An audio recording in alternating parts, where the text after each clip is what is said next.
She is sitting in a Walmart parking lot in Fontana, California at 6:40 in the morning, filming herself in the front seat of a 2019 Honda Civic. Her hair is done. Her makeup is done. She is wearing a white blouse with no underwire because state prison dress code prohibits underwire. And she learned that on her third visit when a female officer turned her away at the gate and told her to come back when she was dressed appropriately. She did not make that mistake again. She holds the phone at an angle she has practiced. The ring light she ordered off Amazon clips to the sun visor. She presses record and looks into the camera and says, GRWM, visiting my man, day 214. She has been posting these videos for 7 months. She has 84,000 followers. The video will get between 40,000 and 90,000 views, depending on the algorithm, the day of the week, and whether she cries. Videos where she cries get more views. She knows this. She does not manufacture the tears. She does not have to. Her husband is serving 11 years at California State Prison Corcoran on a gang enhancement attached to a conspiracy charge. He is a shot caller in a Sureño-affiliated crew that controls 3 neighborhoods in San Bernardino. She has never said this on TikTok. What she has said is that the system is broken, that her man is a good father, and that loyalty means something. The algorithm rewards all 3. She grew up in Fontana. She met him when she was 19. He was 24 and known in the neighborhood, which at that age felt like status rather than a warning. They had a daughter in 2017. He was arrested in 2020 as part of a federal state task force sweep that pulled in 11 men across 2 counties. The charge was conspiracy to distribute methamphetamine with a gang enhancement. The enhancement added 4 years to what would have been a 7-year sentence. She did not understand the legal architecture of what happened to him until a paralegal she found on TikTok explained it in a 20-minute livestream. That was in month 2, when she was sitting in the apartment alone with a 3-year-old and a phone bill she could not pay, and a man she loved who called her twice a week for 15 minutes at 23 cents a minute from a GTL account she funded with $50 every time it dropped below 10. The calls cost her between $40 and $60 a month. She kept funding the account every time. She started posting because she needed somewhere to put it. Her mother did not understand. Her friends had moved on in the way that friends move on when the situation becomes more than they signed up for. On TikTok, she found other women in the same parking lots outside the same facilities, in the same white blouses without underwire, with the same ring lights and the same impossible math of love and distance and mandatory minimums. The community was immediate and specific in a way that nothing else in her life had been. The content categories inside Prison Wife TikTok are well defined by the time she discovers them. There are the GRWM videos, Get Ready With Me to Visit, filmed in cars and motel bathrooms at ungodly hours, with commentary on dress code navigation and what to bring and how long the drive is. There are the GTL call videos, where women film themselves receiving or waiting for the twice-weekly 15-minute phone calls from the contracted prison phone provider, sometimes reacting to the call in real time, sometimes recapping what was said. There are the commissary videos, tutorials on how to deposit money into an inmate's account, what items are available, how much things cost inside. There are the countdown videos. There are the reunion videos, filmed outside the prison gate on release day, which are the highest performing content in the entire ecosystem, capable of hitting millions of views on the strength of a single moment. She posts GRWM videos first, then GTL reaction videos, then a series she calls Real Prison Wife Advice, where she explains the bureaucratic mechanics of visitation, how to get on the approved list, what the BP 629 form is, how long approval takes, what happens if you wear the wrong color. These videos perform well because they are useful. Other women save them. New prison wives find her through them. By month 4, she has 30,000 followers and a BetterHelp sponsorship that pays her $600 a month to mention therapy at the end of her videos. She reads the comment sections carefully. She learns what her audience wants. They want honesty, but not despair. They want specificity, but not oversharing. They want to feel less alone, and they want someone to model what functional love under these conditions looks like. She can provide all of this. She is, in fact, living all of this. The content is not a performance. It is her life, reformatted for a 3-minute vertical video, with a ring light and a trending audio clip underneath it. In month 5, her husband asks her to do something during a visit. The visits happen every other Saturday at Corcoran. She drives 90 minutes from Fontana. She gets there early because if you arrive after the cutoff, you lose the slot. She wears the approved outfit. She brings rolls of quarters for the vending machines.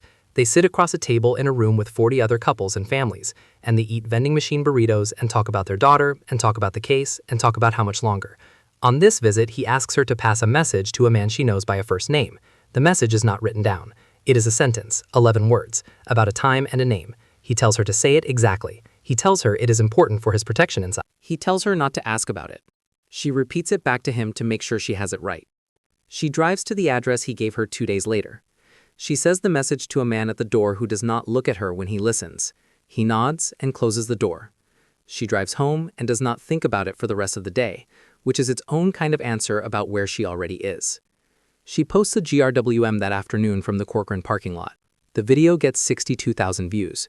3 women in the comments ask her what moisturizer she uses. By month 7, she has 84,000 followers and 4 active sponsorships. BetterHelp at $600 a month. A prison care package company that pays her per referral code use. Families can order commissary-approved packages through a third-party vendor, and she earns $12 every time someone uses her code. A candle brand that has no connection to prison wife content but reached out because her engagement rate is high. And a legal aid referral service that pays her $40 each time a viewer books a consultation. Her total monthly income from the TikTok is between $1,400 and $2,000 depending on views and referral volume. This is not enough to live on. She works 30 hours a week at a dental office. But it is more than nothing. And nothing was what she had in month 1. The audience has grown past the core prison wife community into true crime-adjacent audiences, into people who watch the content the way they watch a documentary, to understand a world they don't have access to. These viewers ask different questions. They want to understand the system, the sentences, the economics of incarceration, the institutional logic of who ends up inside and why. She is good at explaining these things because she has had to understand them herself. She makes explainer videos about mandatory minimums, about gang enhancements, about how a 7-year sentence becomes 11. These videos perform well in the algorithm because they are educational and emotionally grounded, which is the exact combination TikTok rewards. She is careful about what she shows. She shows the drive, the parking lot, the vending machine food, the drive home. She does not show the interior of the visiting room because phones are not permitted inside. She does not talk about the specific charge. She does not mention the crew. She has developed a precise vocabulary of omission that allows her to be fully present on camera while keeping the dangerous parts of her life entirely off-screen. She learned this vocabulary from him, from years of watching how he spoke around things without speaking about them. The skill transfers. He starts asking her to pass messages with more regularity. Once a month becomes every other week. The content of the messages changes. The early ones were logistical. A name, a time, a location. The later ones have dollar amounts in them. One has what she understands to be a street name, a neighborhood, and a number that she thinks is a price, but does not let herself confirm. She does not ask. She understood from the beginning that asking was not part of the arrangement. She has watched enough of his life to know that the people who ask are the people who end up knowing things, and the people who know things are the people who end up in front of a grand jury. The deliveries are always to the same 2 addresses.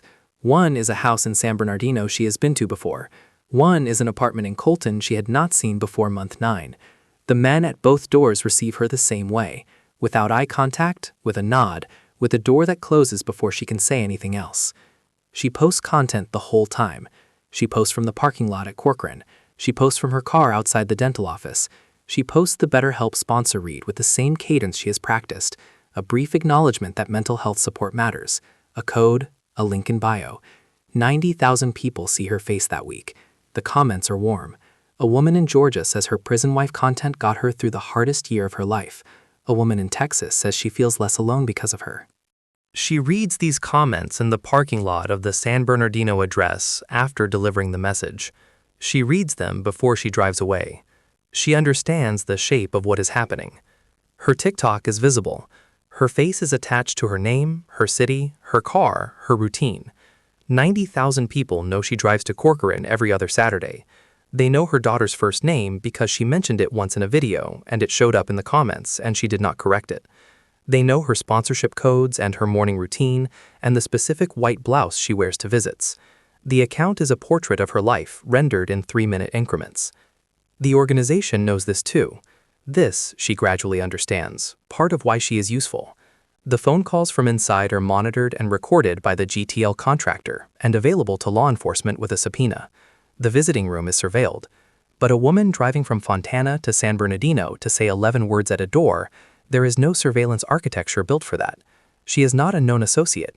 She is a TikTok creator with a BetterHelp sponsorship and 90,000 followers who films herself crying in parking lots. She is invisible in plain sight, which is the most useful kind of invisible.